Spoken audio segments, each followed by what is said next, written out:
Welcome back, everybody. This is Latin's Fight Picks. Today we'll do the recap for Perieira versus Prochazka from November 11th. So let's start. Overall, the card wasn't too bad. We hit, um, depending on where you want to count from, we had 13 picks. If you want to go directly right or wrong, it would be 9 out of 13. These ones were flips. So basically, could have done it either way. Basically, 11 out of 13, because these ones are the ones where I kind of said, you could have the other side of it, and you would not be wrong at all, just because it's that close. Starting from the top.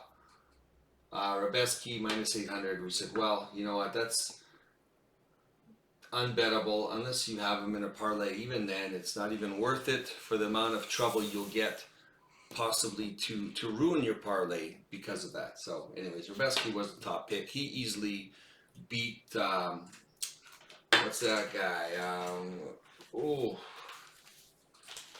I'm so busy working on the new fights, I'm just forgetting about all the old fights. Rabeski and it was a last minute guy that switched him up. What was that guy?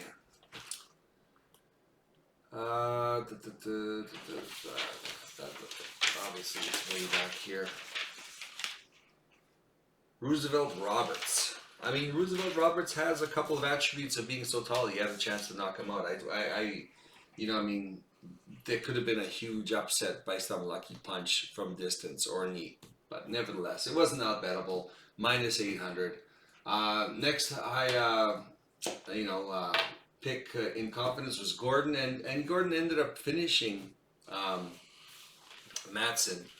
But you know what? I mean, Madsen really put it on him. He had one really good round. He's very strong. He's very powerful, and he just came at Gordon. And obviously he was the stronger fighter. Maybe not more technical, but he was very much bullying Gordon at the start of it. And his punches weren't. There wasn't a lot of punches, but they were powerful and not fast, but strong punches. And he was bullying Gordon for a while, and of course, eventually Gordon turned it around and won the fight. So it was a high degree of confidence, so that was right. And he was minus 225. That was bettable. Van,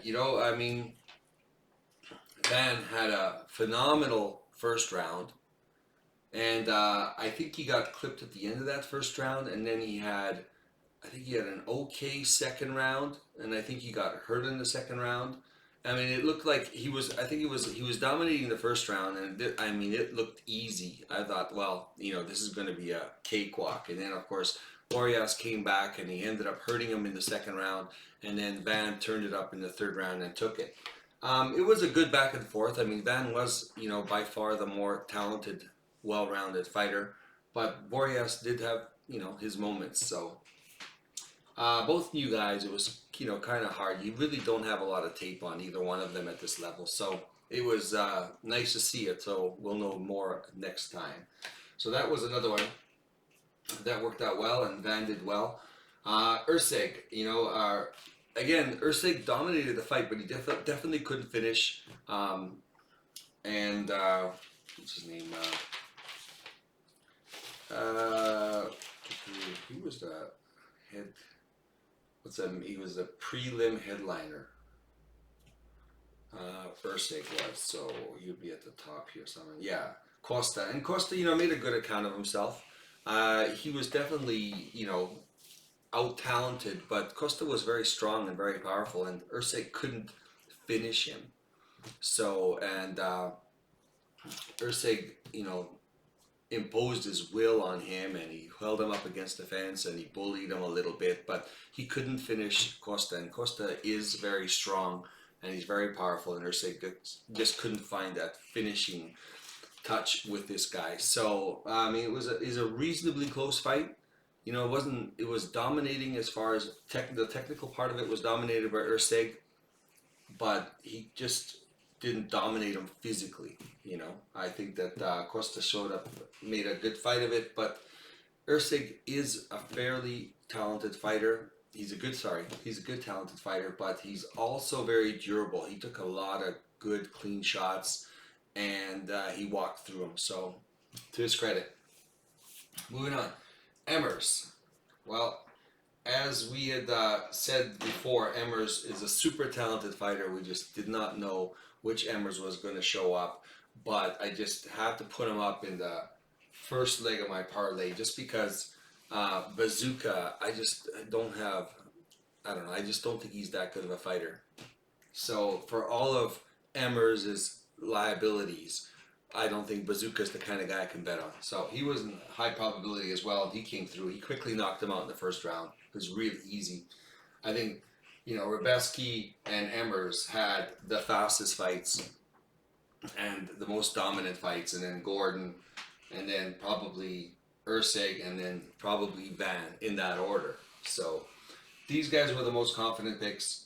That if you're doing that leg of the parlay, this is where I had it cut off. That one worked out. So it worked out for me, and then individually betting it would work out as well. So I mean, it was a winning card. So money was there to be made, and there was more money to be made, but there was a couple of disappointments here. Dern, huge disappointment. She actually ruined the second, like a second leg of the parlay. Went from a five, 1, 2, 3, well, four if you didn't have him, to a sixth leg, and it would have been, easily done. But Dern, and here's the thing is, she got fraud checked. Last time we saw her against Hill, it looked like she really improved her striking, and I guess it was improved against a striker that didn't have a lot of power. But the moment she got put up against Andrade and the power, you could tell her how timid she was, how intimidated she was, and how much the punches were affecting her. And of course, we know Dern doesn't have good wrestling takedowns, and Andrade has good defense, and she couldn't take her to the ground. And I mean, I was just expecting her to do more in the feet, and I just couldn't bet on Andrade because of her performances up to date. She's been a huge letdown. But you know what? She looked like Andrade has looked before. And it's not that she looked stellar, but she looked as good as she's been before. I don't think she's going to be ever a top five, that's for sure. But she is good enough to beat the people she should beat, which is these guys around, or these women around the top 10, top 8, 9, 10, and past that. She's going to be able to beat these people because she's the same fighter. I don't think Andrade has really improved, but having seen her, watched her in this fight, she's as good as she was. And even though she's had like the last three hiccups, I think they're just because it was top level opponents that could take advantage of her weaknesses. But Dern was a huge disappointment. I mean, I was yelling at the TV. I just couldn't believe how bad she looked. It was just terrible. It was just a terrible example of striking where I thought she turned the corner on the striking, and she would be fast enough to outland and stay away from Andrade, and maybe trip some kind of trip takedown or something. But yeah, it was brutal to watch, you know. So anyway, so she crushed it all for us. Nevertheless, it was Andrade came by and Dern was fraud checked, and that was it. Godinez. Hey, this is one of those ones where I said Ricci's going to be on the outside. She's going to be the faster fighter, and she was. And there was a couple of rounds where Ricci is a very cerebral fighter, and I kept saying that she's very smart, and she finds exactly the game plan to steal these victories, where she knows exactly what she can do at the exact moments to take these rounds, and she almost pulled it off. Godinez would be dominating these rounds and outstriking her, and then she would, out of nowhere, in the last 20 seconds, or not even 20 seconds, in the last 10 seconds, she would attack Godinez with a flurry and hurt her, not knock her down. I think there was a one knockdown, but at the end of the rounds where she would really land strong, and she swayed some of the judges with that. So it was, I believe it was a split decision. Godinez should have won. She did win. She outstruck her. But yeah, and she just had those moments right in the last 10 seconds which swayed some of the judges, even though Godinez up to that point was winning these fights and outstriking her. Nevertheless, it was a really close fight. I was expecting it to be a close fight. Both fighters are really talented. Ricci's still very talented. You know, like I said, I've never bet on her. I always seem to lose money on her, but this time I bet against her and I won. But again, split decision. Godinez did come through. This is another leg of the parlay that worked out. Unfortunately, it got destroyed depending on how far and who you used in your parlays. Kang, sorry, it was a little bit of a accident with the board. Kang, um, you know what? He was the underdog. I really thought Kang could pull this off against Castaneda. I've seen Castaneda not beat certain people, beat the people he's supposed to beat. But I gotta admit that Castaneda didn't look sensational. He just looked like Castaneda. Kang, on the other hand, did not look like Kang. He looked slow. Castaneda looked a lot faster than him. His jab wasn't on point. He couldn't get his jab going. He kept following Castaneda around. Castaneda was going on the outside. He didn't cut him off. He couldn't land his punches. The only time he tried to throw back is after Castaneda would stop, land, and move, and then Kang would throw, and he'd be out of position at that point. I was very disappointed in what Kang did. From what I saw from the tape, he's a lot better at the striking. He's a lot better with his jab. But Castaneda just running around in a circle, Kang couldn't figure out how to cut him off. And yeah, he was easily outstruck. And Kang, you know, I mean, he showed some pretty good fights where he's on the ground. And the moment he got Castaneda on the ground, he couldn't take his back. He couldn't control him. He didn't do anything. And this Kang did not look like the Kang I was watching on tape for me. So that was a huge disappointment because he got dominated. Castaneda easily won this fight, you know, and Kang just followed him around the ring, getting hit every once in a while. It was ridiculous. It was hard to watch. But yeah, so he was kind of in the middle as an anomaly. I kind of put him separate. But nevertheless, I thought he would do better. I can hardly wait for the next fight to fade this guy. Definitely disappointed. But yeah, I mean, like I said, Castaneda didn't look great, and he even missed weight. He had to do it at the catch weight, couldn't make weight, and still, Kang couldn't do anything. Like, just, I don't know. I think the game might have passed Kang by, as in, like, you know, he's going to beat the really, really low-end guys. He hasn't improved any. He's actually gotten worse. Either that or everyone else got better, and he stayed the same. Nevertheless, Kang, big disappointment. Dern and Kang were the biggest disappointments because if Dern and Kang had come in, we would have hit all the parlays right up to this guy because this guy was a push. So literally, we would have nailed it right up to here to the last two. So those were the disappointments for me, not necessarily the main event because the main event I expected to go the way it did, and it was a toss-up. Nevertheless, moving on, Saint Denis. You know what? I was saying Saint Denis and his kicks. He's very dangerous with his kicks. And sure enough, it was a head kick that put out Frivola. The fight was very good. It was very exciting. I don't know. It was a great fight for while it lasted. These guys really laid it out there. It was lots of fun to watch. And Saint Denis looks like the real deal, right? So nevertheless, his kicks are just so good, right? Moving on. We can go over the fight, but it was a great knockout. Moving on, Lopes. Lopes was another underdog we picked, and you know, as much as I didn't want Sabatini to win, I think he's a very boring fighter, and Lopes was the better striker, and he proved it. And I thought it would be a submission, like an armbar type of finish, but it was a knockout. And Lopes, much better striker. Sabatini has never been a great striker. He's just there to strike so he can grab you and take you to the ground and wet blanket you the whole fight.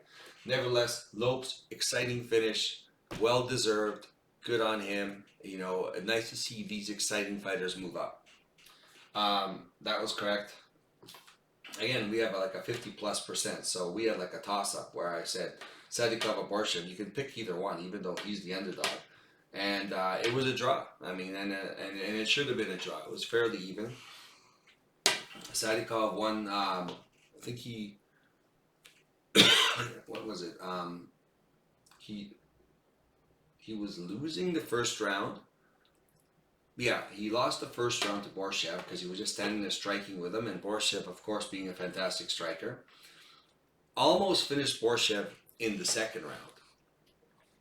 And here's the thing: is the ref didn't stop the fight when Borshev fell to the ground. Borshev struggled on the ground and survived long enough to get to the third round, and then beat Sadikov in the third round. Draw. Which is what there's a reason why I'm saying this.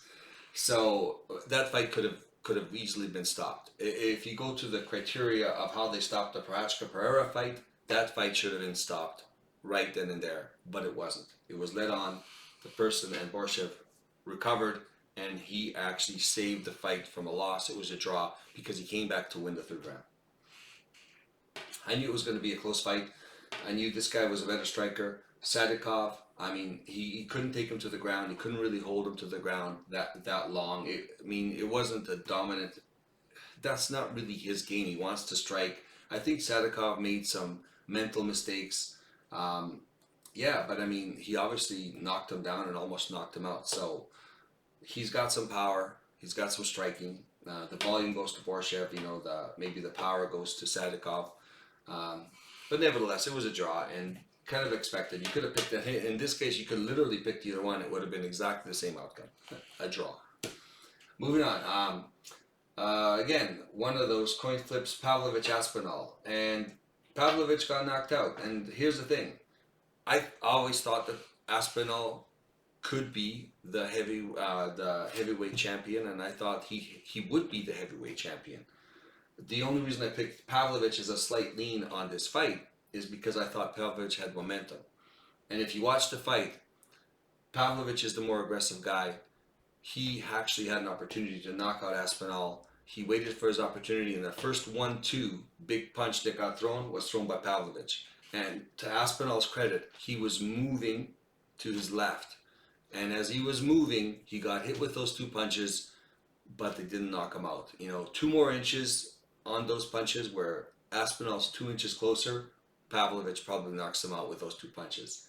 A minute later, not even a minute later, Aspinall has the same 1-2, and he actually connects and he knocks Pavlovich out. So, it's one of those things that in a different, world, 2 more inches, Pavlovich hits him, knocks him out. But that's what I was saying is Pavlovich's got the momentum, he's got confidence, he's aggressive. He was going to probably land the first 2 punches first, and that might be all he needs. But nevertheless, didn't quite connect hard enough. Aspinall survives, comes back and wins. And he should, and I think he's a good champion. And I think that he's probably going to be John Jones. He's going to be a hard guy to take off. I think the only person who can beat Aspinall at this point is Aspinall. I think he's very well-rounded, very good movement, power, good on the ground. He's going to be a hard guy to beat. So he's a good champ. Nevertheless, it's one of those things. You have to pick one or pick the other. I went with the underdog on that one. On that day, I thought the underdog would win. But overall, like I said, Aspinall's the overall better fighter. But hey, they could fight again, and Aspinall might not be able to avoid that punch, and he gets knocked out. Nevertheless, moving on to Prochazka and Perieira. And this is a 50-50 where I kind of picked both. I said it could go either way. A lot of people were picking Perieira. He was the favorite. I thought Prochazka could win this. And if you watch the fight, Prochazka won the first round, and he was winning the second round. So apart from the really good low leg kicks, which we were kind of expecting to see from Perieira, it was really affecting Prochazka. And again, Prochazka should have maybe done more to try fix it, but it just seems like he eats them. But again, Prochazka won the first round. Prochazka was winning the second half of the round, and until he stayed in the pocket too long, and he got caught with Pereira's left hand as usual, and he got dropped. And then as he went down, he recovered and he tried to take Perieira down, and he got elbowed to the head. He went out a little bit for a second, and he fell back. And again, this is where I thought it was an early stoppage, because he fell back. Now Pereira's on top. Prochazka's already proven that he's better on the ground than Perieira, and he's already proven that he recovers quickly. He just has to not get hurt by the ground and pound for just a few seconds, 10 seconds, 15 seconds. Every 10 seconds, he's going to be recovering more and more and more and more, and maybe survive that round and get back up, kind of like the way Borshev did. But the ref jumped in and stopped the fight too quick. Now everyone's saying, well, Prochazka said he was out. Okay, yeah. They actually, if you look at when Prochazka got up, he thought that there was possibly a stoppage because of the back of the head blows where the blows were coming. They were probably not. They're probably legal, but he was bouncing around to show to the ref that he was fine up to that point. But when reality set in that the ref had already stopped the fight, when they interviewed Prochazka, to his credit, in his samurai warrior way, he just looked at the camera and said, I was out, I'm not making excuses. I'm just thinking that he's saying that so he doesn't sound like he's making excuses. It's like he's just taking it like a man. The fight stopped. It's easier for him to have his moment on the mic and just say, look, I'm fine with the decision, and then, do his speech at the end of the fight, rather than end that fight with him complaining about it and looking like a little bitch, whining about the stoppage. And that's what I think it is, because I don't believe he thought he was out. Just by how he reacted when the fight was stopped, I don't think he thought he was. He was out for a flash second, but he was out twice for a flash second, and he seems to recover. And we've seen him fight before. He recovers in every single fight. He was almost out, and having fallen on the ground with Perieira on top, I don't think is a big deal, because I think he's better on the ground. I think they should have let it go on a little further. I think anything could have happened at that point, And if Prochazka survives, who knows what would have happened as the rounds went on, right? Because up to that point, Prochazka was winning the fight, even though Perieira was effective with his strikes, especially with his leg kicks. Yeah, it's one of those things. I don't know. They're going to fight again. I guess we'll find out. I mean, I have no doubt that these guys are going to meet up again. But yeah, Perieira, great low leg kicks. I didn't see anything else great out of Perieira. And of course, being in the pocket with Perieira is always dangerous. He's very powerful. He's got a very educated left hand, can find the mark every single time in the middle of the chaos. So nevertheless, it was an exciting fight. Perieira won. It was my 50-50, so it didn't matter. I had it both ways anyways. It was one of those fights where I'd say, well, that could go either way. But I thought it was an early stoppage. Regardless of what Prochazka says, I don't think he said it because he thought it was true. I think he just said it just not to, waste his last 2 minutes of his fight looking like he's complaining about the decision. So, and I don't blame him, and he just looks, even better by not doing that. He just didn't want to look bad. He's a samurai. He's a warrior. He's going to take it, and he's going to come back. Like he said, I'll be back, and he kept saying it. I'll be back. I'll be back. So that's the whole point. The point is, the fight was stopped. However it was stopped, they thought I was out. That's what they called. I'm going to come back, and that's it. Let's not dwell on that decision. Let's dwell on, the future and how cool of a fighter he is, kind of thing, right? Nevertheless, that's my take on it. All right, overall, we did pretty good. I mean, we got this part of it. These were the big disappointments right here for me. Big letdown. These ones were just coin flips. So yeah. Let's work on the next card, and hopefully I'll try to get the video out. Man, the videos have been coming out late. I'll try to do it for tomorrow. If not, it'll be Friday daytime. There is a lot of new fighters coming on in the next card. There's a lot of new guys, a lot of tape to watch, and those ones are the hardest because it takes so long to pick. But sometimes it works out really good. Nevertheless, thank you very much for joining me on this recap. Don't forget, hit the like button if you like the material.